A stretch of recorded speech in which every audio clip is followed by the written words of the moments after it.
Magandang araw kaibigan. Ang ating pag-uusapan sa araw na ito ay ang pelikulang Big Hero 6 na pinalabas sa taong 2014. Halina't atin ang simulan. Nagsimula ang storya sa lungsod ng San Francisco sa isang underground battle arena kung saan nagaganap ang isang fighting competition sa pagitan ng mga robot. Makikita dito ang robot na kino-control ng babae na may pink na buhok ay mukhang nananalo na. Gayunpaman, bumangon ang robot ni Yama at gumamit ng chainsaw na nakakabit sa kanyang braso upang putulin ang ulo ng kalaban. Pagkatapos ng tagumpay, tinanong ng lalaki kung sino pa ang may gustong lumaban sa kanya, at nagpakita si Hiro Hamada, na isang 14 na taong gulang na batang lalaki, ay tinanggap ang kanyang hamon. Ang kanyang robot ay mas maliit kaysa sa lahat ng iba pang kalahok sa paligsahan at siya mismo ang gumawa nito. Pagkatapos ng pagtaya, nagsimula na ang laban at madaling natalo ang robot ni Hiro. Humingi siya ng pangalawang pagkakataon, na sinabing, ito ang kanyang unang laban. Walang balak si Yama na makipag-duel muli sa kanyang ngunit nagpasya siyang tanggapin ang kahilingan, nang maglabas si Hiro ng malaking halaga ng pera mula sa kanyang bulsa. Sa pagsisimula ng ikalawang round, ang lahat ng bahagi ng Megabot ay muling nagkaisa, sa pamamagitan ng magnetism at nagbago ang ekspresyon ng mukha nito. Muling naghiwa-hiwalay ang robot ni Hiro upang atakihin ang kalaban. Matapos tanggalin ang mga braso ng kanyang kalaban, sinunod naman ang kanyang ulo at natapos ang laban. Pagkatapos ay kinuha ni Hiro ang pera sa pagkapanalo, ngunit pakiramdam ni Yama na dinaya siya. Kinuha niya ang robot ni Hiro at inutusan ang kanyang mga tauhan upang turuan ng leksyon ang bata. Gayunpaman, bago masaktan si Hiro, dumating ang kanyang nakatatandang kapatid na lalaki na si Tadashi, sakay ng isang motorsiklo. Isinakay niya si Hiro, at sila'y agad na umalis sa lugar na iyon. Inactivate ni Hiro ang Megabot, at nagawa ng robot na palayain ang sarili mula kay Yama. Habang tumatakas sila, nagreklamo si Tadashi tungkol sa kanyang kapatid na nakikilahok na naman sa mga underground fight. Nagtapos si Hiro sa high school sa edad na 13, ngunit walang balak na magkolehiyo, dahil naniniwala siyang alam na niya ang mga ituturo sa kanya. Habang sila ay patuloy sa pagtakbo, nagpakita ang mga pulis at pareho silang inaresto. Ang mga magulang ni Hiro ay namatay noong siya ay 3 taong gulang pa lamang. Ang kanyang tsahin na si Kaz ay pumunta sa istasyon ng pulisya upang kunin sila. Nang sila'y nakauwi na, dumaretso sila sa kanilang silid at nakatanggap si Hiro ng abiso, na magsisimula na ang bagong labanan ng mga robot. Balak ni Hiro na lumahok sa competition, ngunit sinubukan siyang pigilan ni Tadashi. Nang napagtanto na hindi niya magagawang pigilan si Hiro, nag-alok si Tadashi na ihatid siya. Sa halip na pumunta sa underground fight, dinaan ni Tadashi si Hiro sa universidad, kung saan siya nag-aaral. Pagpasok niya sa laboratorio, namangha si Hiro sa lahat ng teknolohiya doon, at natuklasan na marami siyang matututunan sa lugar na iyon. Nakilala ni Hiro ang mga kaklase ng kanyang kapatid, at nasasabik siyang malaman na hindi lang siya ang henyo doon. Ang bawat isa sa kanila ay gumagawa ng isang invention, at ipinakita nila ang kanilang mga gawa sa bata. Ngayon ay pagkakataon na ni Tadashi, na ipakita ang kanyang bagong proyekto. Kumuha siya ng tape, at idinikit ito sa braso ni Hiro, hinila niya ito, na naging sanhi ng pagsakit sa kanyang braso. Nang si Hiro ay napasigaw sa sakit, ang robot ni Tadashi ay nag-activate. Lumapit si Baymax kay Hiro at ipinakilala ang kanyang sarili bilang isang personal care robot, na nakaprogram upang tumugon kapag nakarinig ng taong nasaktan. Pagkatapos iskan si Hiro, nakita ni Baymax ang sugat at gumamit ng antibacterial spray upang maiwasan ang posibleng impeksyon. Napahanga dito si Hiro at sinabi sa kanya ni Tadashi, na pinrogram niya ang kanyang robot para makapagsagawa ng mahigit 10,000 medikal na pamamaraan. Ang lahat ng program nito ay nakaimbak sa isang maliit na chip na nakakabit sa dibdib ng robot. Habang sinusuri ni Hiro ang robot, binigyan siya ni Baymax ng lollipop dahil sa pagiging mabait habang siya'y ginagamot. Pagkatapos ay sinabi niya na made-deactivate siya, sa sandaling sabihin ng kanyang pasyente na bumuti na ang kanyang pakiramdam. Sinabi ni Hiro na siya'y maayos na, at si Baymax ay bumalik sa kanyang charger case. Sa oras na iyon, lumitaw ang professor na si Robert Callahan at tuwang-tuwa ang bata na makilala siya ng personal, dahil palagi niyang iniisip na ang taong ito ay napakatalinong scientist. Matapos makita ang Megabot, inalok ni Callahan si Hiro na mag-enroll sa universidad, ngunit sinabi ni Tadashi na mas interesado ang kanyang kapatid na lumahok sa mga robot fight. Makalipas ang ilang minuto, umalis ang magkapatid. Sinabi ni Tadashi na kailangan na nilang magmadali kung gusto ni Hiro na makasali sa competition. Gayunpaman, pagkatapos masaksihan ang lahat ng iyon sa laboratorio, nagpasya si Hiro na pumasok sa universidad at handa siyang tulungan ni Tadashi. Sinabi niya na bawat taon, mayroong isang kaganapan kung saan ang mga mag-aaral ay nagpapakita ng kanilang mga imbensyon. Kung si Hiro ay makakadesenyo ng isang bagay na makakatawag ng pansin kay Callahan, siya ay garantisadong makakakuha ng lugar sa kanyang lab. Makalipas ang ilang araw, si Hiro ay matyagang lumilikha ng isang kamanghamanghang bagay, ngunit walang ideyang pumapasok sa kanyang utak. Tinulungan ni Tadashi ang kanyang kapatid na tingnan ang mga bagay mula sa ibang anggulo. Pagkatapos makita ang Megabot sa harap niya, nakaisip siya ng isang magandang ideya. Sa sumunod na ilang linggo, masinsinang nagtatrabaho si Hiro sa kanyang pansamantalang laboratorio sa garahe, hanggang sa wakas ay handa na ang kanyang invention. Sa tulong ni Tadashi at ng kanyang mga kaibigan, ay dinala nila ang kanyang pinakabagong invention sa eksibisyon. Pagdating sa entablado ikinabit niya ang isang neurotransmitter sa kanyang ulo, at kumuha ng isang micro-robot na nakalagay sa kanyang bulsa. Sa pagsasabing ito ang kanyang proyekto, ang ilang mga manunood ay dismayado, dahil iniisip nila na ang robot ay walang kakayahang gumawa ng anuman. Gayunpaman, nang ang bagay na iyon ay kumonekta sa mga kasama nito, nagawa nitong bumuo ng anumang istruktura. Ang lahat ng mga utos ay ipinapadala ng neurotransmitter. Ipinaliwanag niya na kung ang aparato ay maalis sa ulo, ang mga robot ay hindi nagagana. Sinabi din niya na ang lahat ay kayang gawin ng robot sa anumang nais ng gumagamit. Sa pagtatapos ng pagtatanghal, ang invention ni Hiro ay hinangaan at siya ay pinalakpakan ng mga tao. Habang sila Hiro ay nagdiriwang kasama ng kanyang mga kaibigan, si Alistair Gray ay lumapit, isang mahusay na negosyante sa larangan ng teknolohiya. Sinuri niya ng malapitan ang Microbot at nagsabing gusto niyang bilhin ang invention ni Hiro. Habang nag-uusap sila, nagpakita si Professor Callahan at sinabi sa kanila na si Gray ay narating ang kinarurunan niya dahil binaliwala niya ang ilang pamantayan ng agham. Pagnapas sa kanya ang Microbot ay lubhang napaka-panganib nito. Nang marinig yun ni Hiro, ay nagpasalamat siya sa alok ni Alistair at nagpasya na huwag ibenta ang Microbot. Bago nagpaalam si Callahan kay Hiro, inabot niya ang isang sulat at sinabing inaasahan niyang makita siya sa kanyang susunod na klase. Pagkatapos noon ay masayang umalis ang lahat, sinabi ni Tadashi na ipinagmamalaki niya si Hiro. Habang sila'y nag-uusap, sumiklab ang apoy at ipinaalam sa kanila na nasa loob ng gusali si Professor Callahan. Sinubukan ni Hiro na pigilan si Tadashi na pumasok doon, ngunit sinabi ni Tadashi na kailangan niyang iligtas ang kanyang guro. Ilang minuto matapos makapasok ni Tadashi, sumabog ang buong gusali, at sila ay namatay. Makalipas ang ilang araw, nagganap ang libing at hindi man lang kinausap ni Hiro ang kanyang mga kaibigan, nalungkot ang bata at mas piniling magtago sa kanyang silid. Sa mga sumunod na linggo, wala pa rin siyang lakas para isagawa ang mga pang-araw-araw na gawain, kahit man lang kumain. Ilang linggo na lang ay magsisimula na ang klase sa universidad ngunit hindi pa nakakapagparehistro si Hiro. Ang mga kaibigan ni Tadashi ay nag-aalala tungkol sa bata at sinubukang makipag-ugnayan sa kanya, ngunit hindi pinapansin ni Hiro ang lahat ng kanilang mga tawag. Dahil sa trauma, nagpasya siyang huminto sa kolehiyo, at nagnais na bumalik sa underground fight. Gayunpaman, nang kunin ng bata ang Megabot, ang isa sa mga bahagi ng robot ay nahulog sa kanyang paa at si Hiro ay napasigaw sa sakit. Sa oras na iyon, si Baymax ay nag-activate at iniskan ang bata. Napansin ng robot na si Hiro ay hindi nasaktan, ngunit ang kanyang mga antas ng hormone at neural ay nagpapahiwatig ng mga pagbabago sa kanyang mood.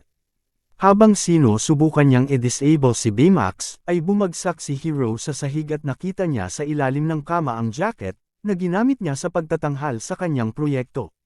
Nasa loob ng bulsa ang isang Microbot na pinaniniwalaan niyang nasira sa sunog. Napansin niyang sinusubukan ng kanyang microbot na pumunta sa isang lugar. Inilagay ni Hero sa loob ng petri dish para gabayan siya sa tamang direksyon. Upang patatagin ang mood swings ng bata, nagpasya si Baymax na alamin kung saan pupunta ang microbot. Hindi napansin ni Hero na umalis ang robot, na nasa lansangan na ito, na nanganganib na magdulot ng mga aksidente. Nang maabutan siya ni Hero ay natuklasan ng robot ang lugar, kung saan sinusubukan pumunta ng microbot. Huminto ang dalawa sa harap ng isang abandonadong garahe, ngunit nakaalak ang pinto. Dahil gusto niyang malaman kung ano ang nasa loob, nagpasya si Hero na pasukin ang lugar. Dumaan si Hero sa bintana, ngunit kailangan ni Baymax na bawasan ang hangin sa katawan upang makapasok din. Habang nagpapalaki muli, tinignan ni Hero ang lugar, nakahanap siya ng ilang makina na gumagawa ng mga bagong microbot. Nang lumitaw si Baymax, nagsimulang gumalaw ang lahat ng microbot, hinila ni Hero si Baymax upang makatakas, dahil nakalock ang pinto ay humanap sila ng ibang madadaanan.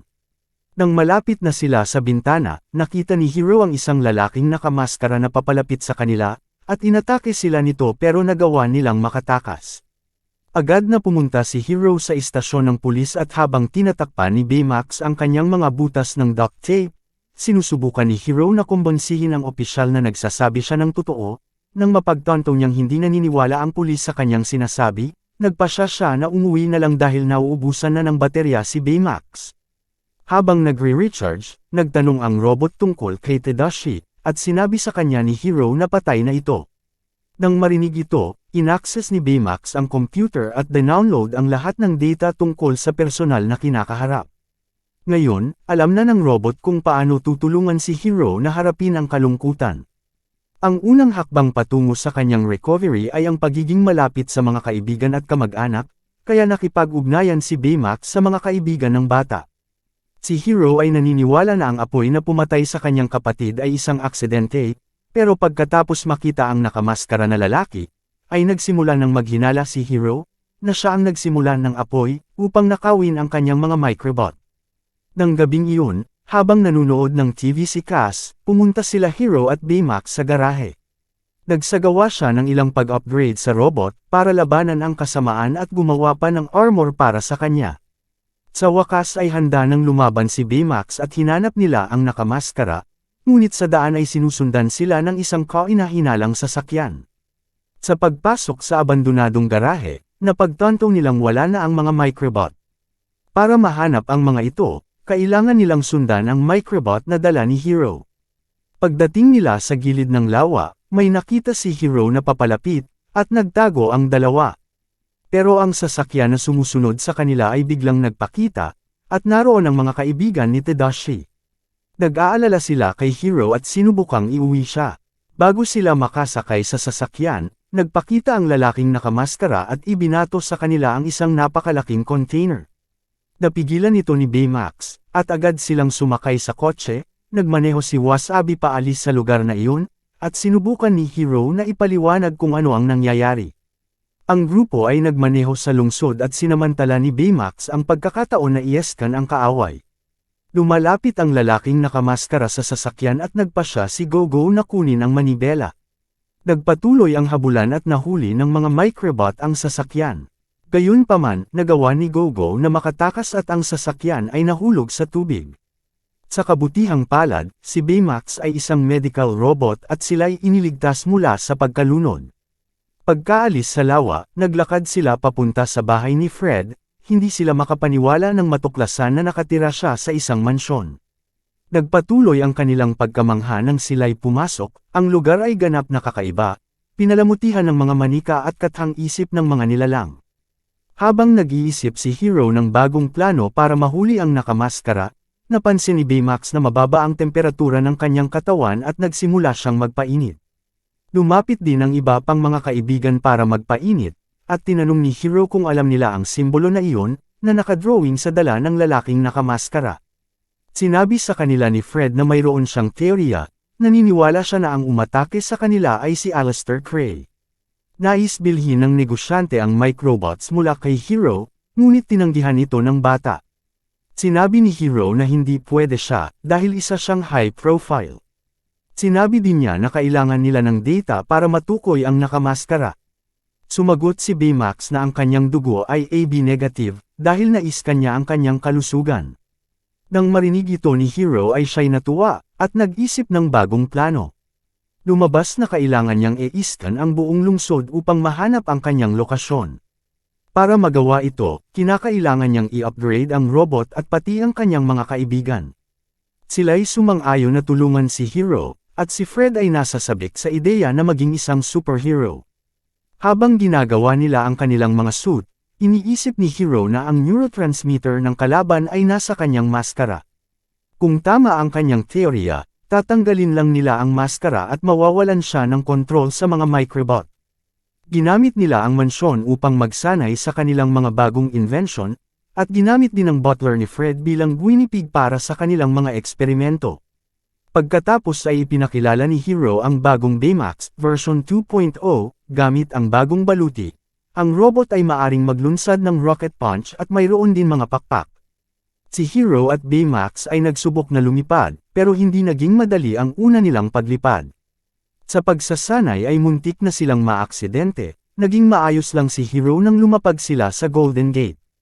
Muling lumipad si Baymax papataas, at nagpunta sila sa ibabaw ng syudad. Tumambay sila sa ibabaw ng lumilipad na lobo, upang panuunin ang paglubog ng araw.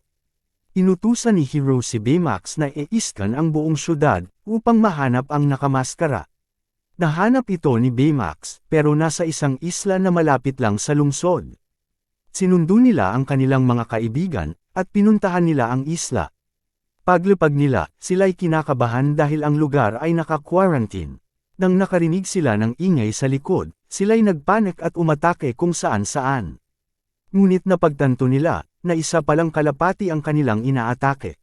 Pagpasok nila sa pasilidad ay may napansin si Honey sa likod ng pinto, pinasok nila ang silid at pinuntahan ang control panel. Nang buksan ni Hero ang screen, may lumabas na video, kung saan ipinapakita si Cray at ang kanyang bagong proyekto kasama ng mga investor. Isang portal na nagbibigay daan sa mabilisang transportasyon, ng sinumang tao o bagay sa kalawakan. Si Abigail ang unang taong na-teleport ng makinang iyon, at inihanda ang kanyang kapsula para maglakbay. Ilang segundo pagkatapos ng paglunsad, nawalan ng kontak ang team sa piloto at nagsimulang masira ang portal. Pinutol ni Cray ang electromagnetic field at si Abigail ay nakulong sa loob. Pagkatapos panoorin ang video, si Hero at ang iba pa ay kumbinsido na si Cray ang taong nakamaskara.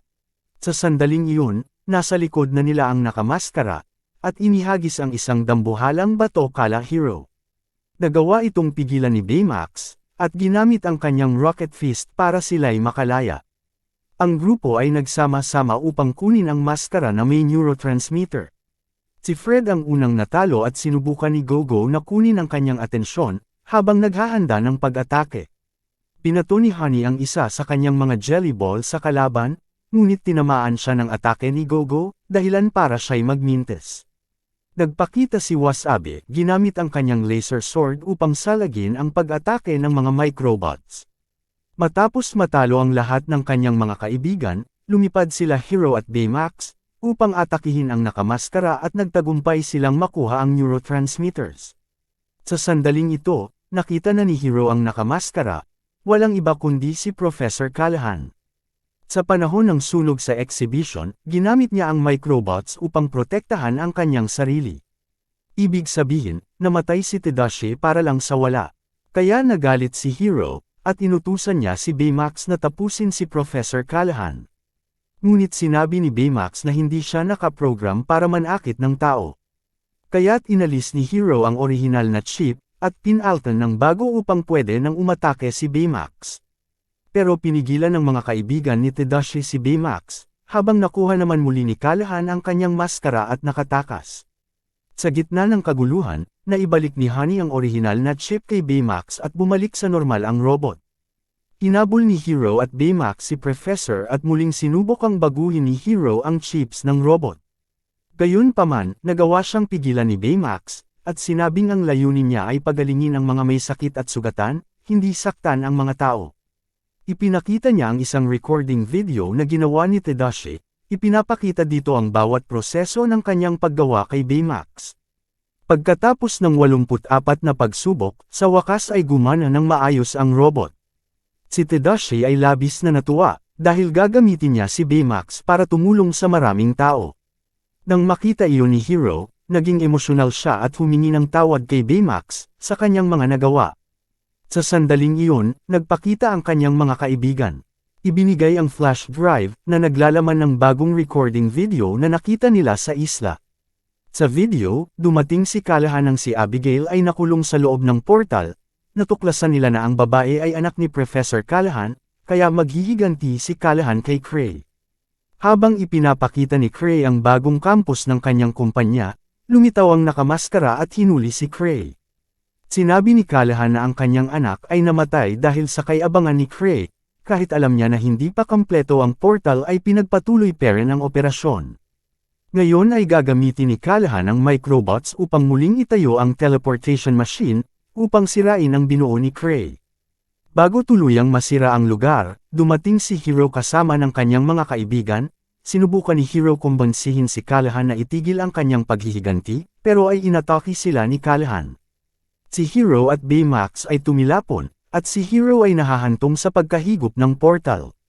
Nang ang kanyang mga kaibigan ay natatalo na, sinabi ni Hiro sa kanila, na alam niya na kung paano tatalunan si Callahan.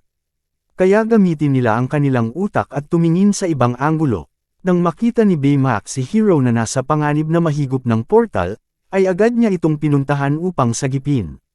Ngayon, kasama ang buong grupo, ay hiniling ni Hiro sa kanila na sirain ang microbots. Sa pamamagitan ng pagpapadala nito sa portal, habang siya naman ang haharap kay Callahan.